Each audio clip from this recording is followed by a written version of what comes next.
ആഴക്കടലിലും സ്വാധീനം ഉറപ്പിക്കാൻ ഇന്ത്യൻ നാവികസേന വിശാഖപട്ടണത്തും കൊച്ചിയിലും ഉൾപ്പെടെ ആണവ അന്തർവാഹിനി കേന്ദ്രങ്ങൾ നിർമ്മിക്കും. ഒപ്പം റഷ്യൻ സാങ്കേതിക വിദ്യയിൽ പുത്തൻ അന്തർവാഹിനികൾ നിർമ്മിക്കും. ആഴക്കടലിൽ പതിയിരുന്ന് ശത്രുക്കൾക്ക് മേൽ പ്രഹരമേൽപ്പിക്കാൻ നാവികസേനയ്ക്ക് കൂട്ടായി കൂടുതൽ അന്തർവാഹിനികളെത്തും നാവികസേന വാങ്ങാൻ ഒരുങ്ങുന്നത്. ഇവയുടെ വരവ് ഏതൻ കടലിടുക്കുൾപ്പെടെയുള്ള സമുദ്രമേഖലകളിൽ ഇന്ത്യയുടെ സ്വാധീനം ശക്തമാക്കും. നാവികസേനയ്ക്ക് ഇത്രയേറെ കരുത്തു നൽകുന്ന ഈ അന്തർവാഹിനികൾ AIP അഥവാ എയർ ഇൻഡിപെൻഡന്റ് പ്രൊപ്പൽഷൻ സാങ്കേതിക വിദ്യയിലാണ് പ്രവർത്തിക്കുന്നത്. പ്രോജക്റ്റ് 75I എന്ന പദ്ധതിയുടെ ഭാഗമായിട്ടാണ് നാവികസേന പുതിയ അന്തർവാഹിനികൾ വാങ്ങാൻ ഒരുങ്ങുന്നത്. ഇതിനായുള്ള ടെൻഡർ ഇതിനോടകം തന്നെ നാവികസേന പുറപ്പെടുവിച്ചിട്ടുണ്ട്.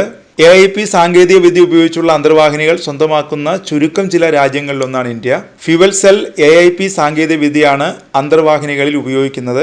ഇത് വെള്ളത്തിനടിയിൽ ദീർഘനേരം പ്രവർത്തിക്കാൻ അന്തർവാഹിനിക്ക് കരുത്തു നൽകുകയും ചെയ്യും. ലിഥിയം അയൺ ബാറ്ററികളാണ് ഇവിടെ ഉപയോഗിക്കുന്നത്. ഇതാണ് ദീർഘനേരം വെള്ളത്തിനടിയിൽ മുങ്ങിയിരിക്കാൻ അന്തർവാഹിനികൾക്ക് കരുത്ത് നൽകുന്നത്. ഇതിനു പുറമെ ആവശ്യമായ സമയത്ത് വേഗത കൈവരിക്കാനും കഴിയും. ഫ്യൂവൽ സെൽ AIP ദീർഘനേരം കുറഞ്ഞ വേഗതയിൽ നീങ്ങാൻ അന്തർവാഹിനിക്ക് ശേഷി നൽകുന്നുണ്ട്. ലക്ഷ്യസ്ഥാനത്ത് എത്തുമ്പോഴാണ് ഈ അന്തർവാഹിനികളുടെ ശക്തി യഥാർത്ഥത്തിൽ പ്രകടമാകുക. സാവധാനം നീങ്ങുന്ന അന്തർവാഹിനികൾ ശത്രുവിന്റെ അടുത്തേക്ക് എത്തുമ്പോൾ വേഗം കൈവരിക്കും.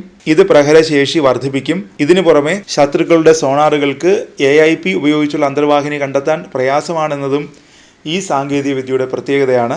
നിലവിൽ ലോകത്ത് തന്നെ AIP സാങ്കേതികവിദ്യ ഉപയോഗിച്ച് അന്തർവാഹിനികൾ നിർമ്മിച്ചതിൽ ഒന്നാം സ്ഥാനത്ത് ജർമ്മൻ കപ്പൽ നിർമ്മാതാക്കളായ തൈസൻ ഗ്രൂപ്പാണ്. ഇവരാകും ഇന്ത്യക്ക് AIP സാങ്കേതികവിദ്യ ഉപയോഗിച്ചുള്ള കപ്പൽ നിർമ്മിച്ച് നൽകുക എന്നാണ് സൂചന. 214 ക്ലാസ് അന്തർവാഹിനികളാണ് ഇവർ നിർമ്മിച്ചത്. നോർവേ സാങ്കേതിക സേനയുടെ 212 CD ക്ലാസ് അന്തർവാഹിനികൾ ഉപയോഗിച്ചിരിക്കുന്ന AIP സാങ്കേതിക വിദ്യയുടെ നൂതന രൂപമാണ് 214 ക്ലാസ് അന്തർവാഹിനികളിൽ ഉപയോഗിക്കുന്നത്. 212, 214 ക്ലാസ് അന്തർവാഹിനികൾക്ക് ഹൈഡ്രജൻ പവർ ഫ്യൂവൽ സെൽ അധിഷ്ഠിത AIP സാങ്കേതിക വിദ്യയാണുള്ളത്. ഇത് ഒരേ സമയം 3 ആഴ്ചത്തേക്ക് വെള്ളത്തിൽ മുങ്ങിക്കിടക്കാൻ അന്തർവാഹിനിയെ സഹായിക്കുന്നു. 24 അന്തർവാഹിനികളാണ് ഇന്ത്യൻ നാവികസേനയ്ക്ക് ആവശ്യം. നിലവിൽ 16 എണ്ണം നാവികസേനയ്ക്കുണ്ട്. ഇതിൽ 6 എണ്ണം മാത്രമാണ് പ്രവർത്തിക്കുന്നത്. ബാക്കിയുള്ളവയ്ക്ക് 30 വർഷത്തോളം പഴക്കമുണ്ട്. സമുദ്രമേഖലയിൽ വർദ്ധിക്കുന്ന ചൈനീസ് സ്വാധീനമാണ് നൂതന സാങ്കേതികവിദ്യ ഉപയോഗിച്ചുള്ള അന്തർവാഹിനികൾക്കായി നാവികസേനയ്ക്ക് പ്രേരണ നൽകുന്നത്. നിലവിൽ ഏതൻ കടലിടുക്ക് മേഖലയിൽ ചൈന സ്വാധീനം വ്യാപിപ്പിക്കുന്നതും പുതിയ പദ്ധതിയിലേക്ക് കടക്കാൻ രാജ്യത്തെ പ്രേരിപ്പിച്ചിട്ടുണ്ട്.